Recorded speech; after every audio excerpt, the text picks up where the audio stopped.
작은 일에도 쉽게 화가 나거나 짜증났던 적 있으신가요? 예를 들어 운전 중에 누군가 갑자기 끼어들어 한참을 분노했던 경험이나 인터넷에 무심한 댓글 하나에 저녁 내내 기분이 망쳐진 적은요. 익숙한 이야기죠. 우리는 통제할 수 없는 일들에 휩쓸려 계속해서 마음의 평온을 잃곤 합니다. 만약 어떤 상황에서도 흔들리지 않는 마음과 평온함을 유지하는 법을 가르쳐주는 고대의 지혜가 있다고 한다면 어떨까요? 바로 스토아적 거리두기입니다. 오해는 마세요. 이건 감정 없는 로봇이 돼라는 이야기가 아닙니다. 계속해서 이 초능력을 어떻게 익히고 감정의 주도권을 되찾을 수 있는지 알아보세요. 그럼 이 지혜는 어디서 유래했을까요? 바로 세네카, 에픽테토스, 그리고 황제 마르쿠스, 아우렐리우스와 같은 고대 그리스와 로마의 철학자들, 즉 스토아 학파에서 시작되었습니다. 그들은 매우 혼란스러운 시대에 살았음에도 불구하고 놀라운 침착함과 평정심을 유지했습니다. 그들의 핵심 비결은 간단했습니다. 세상을 두 가지로 나누는 것이었죠. 우리가 통제할 수 있는 것과 통제할 수 없는 것. 우리의 생각, 판단, 그리고 반응은 우리의 통제 아래에 있습니다. 하지만 날씨, 타인의 의견, 도로 위의 정체 같은 것들은 그렇지 않죠. 스토아적 거리두기의 지혜는 바로 우리가 통제 가능한 것에 모든 에너지를 집중하고 통제 불가능한 것은 평온하게 받아들이는 데 있습니다. 자, 가장 큰 오해부터 시작해 볼까요? 사람들이 스토아적 초연함이라는 말을 들으면 흔히 감정 없는 로봇 같은 모습을 떠올리곤 합니다. 무표정한 얼굴로 세상 만사에 무관심한 사람. 마치 모든 감정을 꺼버리고 얼음처럼 차가워지는 것이 목표인 것처럼 말이죠. 하지만 이것이야말로 스토아 철학에 대한 가장 크고 해로운 오해일 것입니다. 스토아 학파는 감정을 억누르거나 없는 척하라고 가르친 적이 단 한 번도 없습니다. 그들은 살아있는 인간이었고 분노, 슬픔, 기쁨, 두려움 같은 감정은 우리의 인간 본성이라는 것을 누구보다 잘 알고 있었습니다. 이를 무시하는 것은 자신을 속이는 행위와 다름없습니다. 그렇다면 핵심은 무엇일까요? 핵심은 감정을 느끼지 않는 것이 아니라 감정의 노예가 되지 않는 것입니다. 초연함이란 어떤 사건과 그에 대한 우리의 반응 사이에 작은 틈, 짧은 멈춤을 만드는 것입니다. 감정에 휩쓸려 허우적대지 않고 한 발짝 떨어져 자신의 감정을 객관적으로 바라볼 수 있는 능력입니다. 모든 것을 명확하게 설명해 줄 가장 대표적인 예를 들어볼까요? 복잡한 수술을 집도하는 외과 의사를 상상해 보세요.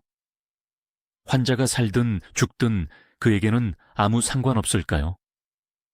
물론 아니죠. 그는 환자에게 깊이 공감하며 온 마음을 다해 그 생명을 구하고 싶어 합니다. 그의 동기는 바로 연민과 자비입니다. 하지만 메스를 쥔 그 순간, 그는 두려움이나 공황 상태가 자신의 행동을 지배하도록 내버려 두지 않습니다.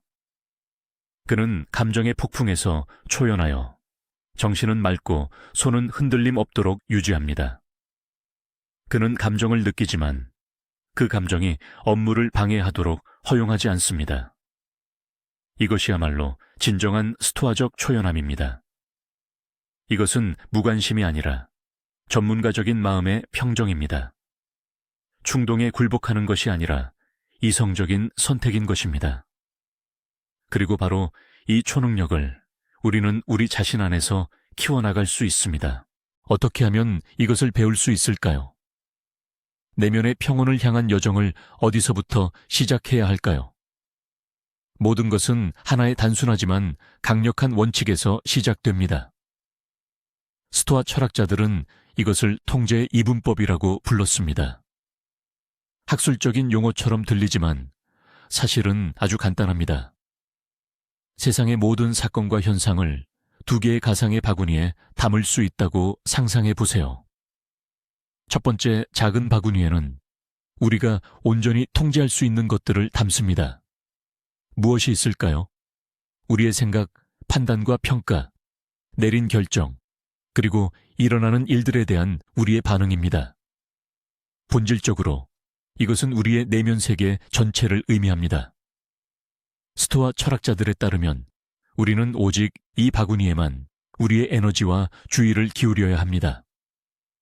두 번째 큰 바구니에는 그 외의 모든 것을 담습니다. 다시 말해, 우리에게 달려있지 않은 모든 것들입니다.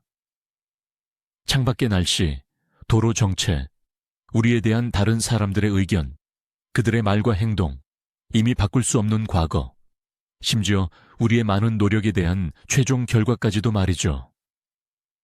자, 이것이 스토아 철학의 핵심적인 실천 도구입니다. 화가 나거나 실망하거나 불안해하기 전에 잠시 멈추고 스스로에게 단 하나의 질문을 던져보세요. 지금 일어나고 있는 일이 첫 번째 바구니에 속하는가? 아니면 두 번째 바구니에 속하는가? 내가 이것에 직접적인 영향을 미칠 수 있는가? 만약 대답이 아니오라면 그 일 때문에 신경을 쓰는 것은 구름에게 흩어지라고 소리치는 것과 같습니다. 이는 무의미하며 당신의 힘만 고갈시킬 뿐입니다. 활을 쏘려 준비하는 궁수를 생각해 보세요. 그는 자신이 할 수 있는 모든 것을 합니다. 완벽한 활을 고르고 곧은 화살을 선택하며 몇 시간 동안 자세와 조준 정확도를 훈련합니다. 자신의 호흡, 근육의 긴장, 그리고 활 시위를 놓는 바로 그 순간을 통제합니다. 이것은 그가 100% 통제할 수 있는 영역입니다. 하지만 화살이 활을 떠나는 순간 그의 통제는 끝납니다. 갑작스러운 바람이 화살을 목표에서 벗어나게 할 수도 있습니다. 그리고 현명한 궁수는 이를 받아들입니다. 그는 바람을 저주하지 않습니다. 그는 자신의 사격, 즉 자신이 통제할 수 있었던 부분을 분석하고 침착하게 다음을 준비합니다. 인생도 마찬가지입니다. 자신의 사격, 즉 자신의 반응과 행동에 집중하세요. 그리고 바람은 그저 있는 그대로 받아들이세요. 자, 통제 이분법에 대해선 이제 이해가 되셨죠? 하지만 이미 감정이 걷잡을 수 없이 밀려와 이성이 마비될 지경이라면 어떨까요? 어떤 문제가 너무 거대하고 압도적으로 느껴져 논리적인 사고 자체가 불가능해질 때 말입니다. 이런 순간을 위해 스토아 학파는 또 하나의 기발한 기술이 있었습니다. 그들은 이를 상공에서 내려다보는 시선 또는 플라톤적 시선이라 불렀습니다. 이것은 언제 어디서든 할 수 있는 순수한 상상력 훈련입니다. 그 방법은 이렇습니다. 분노가 치밀어 오르거나 불안감에 휩싸인다고 느낄 때 잠시 눈을 감으세요. 그리고 마음속으로 그 상황에서 벗어나 날아오르는 상상을 해보세요. 마치 작은 드론처럼 당신의 영혼 또는 의식이 위로 떠오른다고 상상해보세요. 처음에는 테이블에 앉아 있거나 교통체증 속에 서 있거나 누군가와 논쟁하고 있는 당신 자신의 모습을 제3자의 시선으로 보게 될 겁니다. 그 다음 더 높이 올라가 보세요.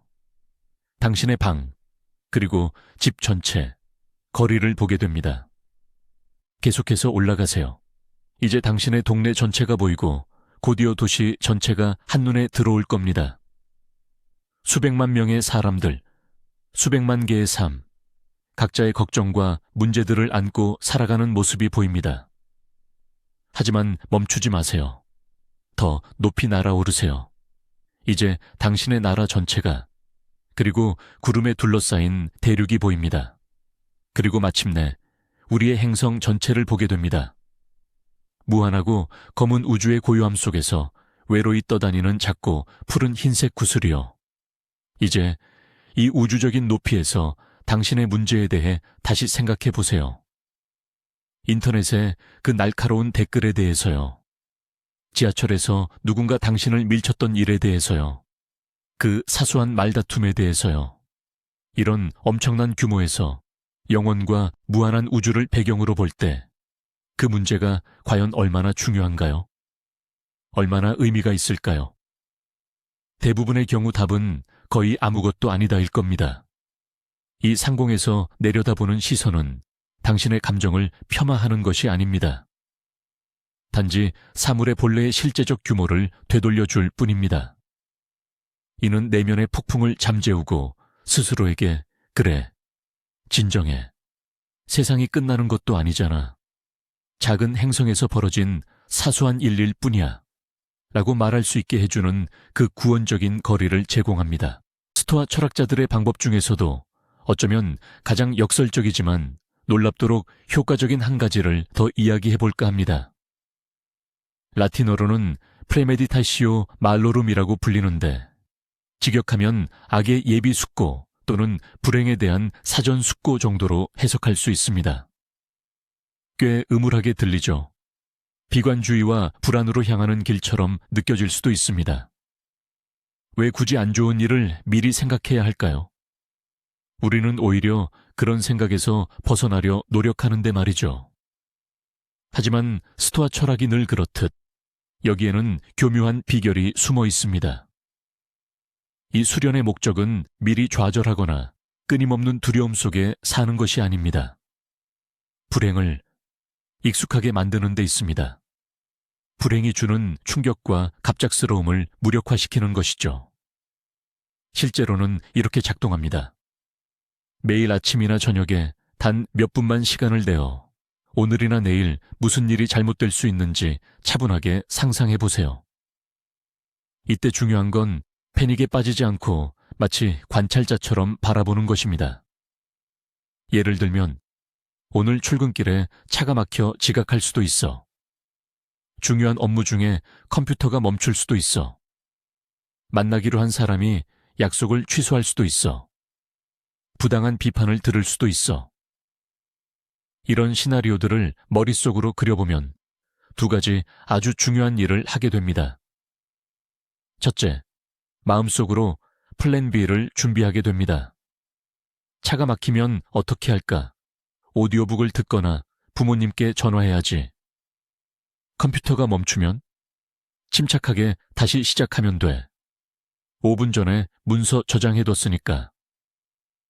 둘째, 그리고 이것이 가장 중요한데 마음을 충격에 대한 면역력을 키우게 됩니다. 실제로 불행한 일이 닥쳐도 더 이상 당신을 불시에 덮치지 않습니다. 당신의 뇌는 세상에 이게 뭐야 하는 패닉 대신 아, 그렇지. 이런 일이 있을 수도 있다고 생각했어. 불쾌하지만 죽을 정도는 아니잖아. 계획대로 행동하자. 하고 더 침착하게 반응합니다. 세네카는 이렇게 말했습니다. 미리 예상했던 일은 더 가벼운 타격을 입힌다. 만약 당신이 마음속으로 이미 최악의 상황에 대비하고 있다면 그보다 조금이라도 나은 모든 것은 이미 기분 좋은 보너스가 됩니다.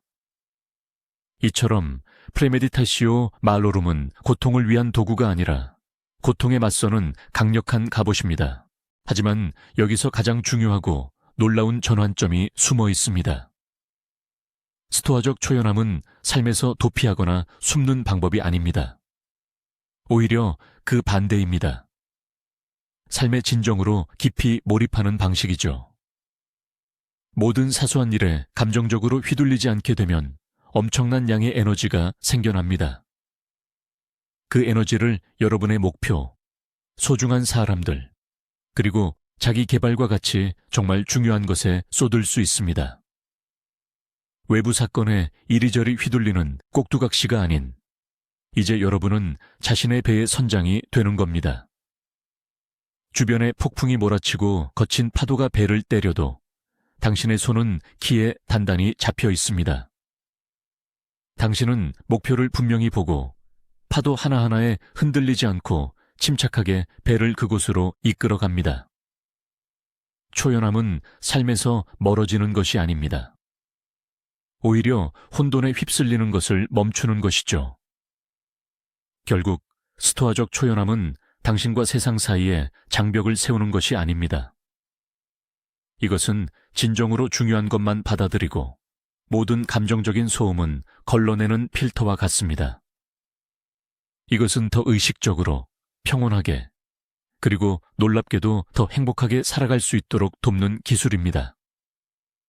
영상을 끝까지 시청해 주셔서 감사합니다. 오늘 내용이 유익하셨다면 좋아요를 눌러주시고 채널을 구독하셔서 현대인의 삶을 위한 실용 철학에 대한 새로운 영상들을 놓치지 마세요. 자, 이제 여러분께 질문이 있습니다. 댓글로 스토아적 초연함의 기술이 가장 필요하다고 느꼈던 상황은 언제였는지 알려주세요. 아니면 혹시 이미 실천하고 계신가요? 함께 이야기 나눠봐요.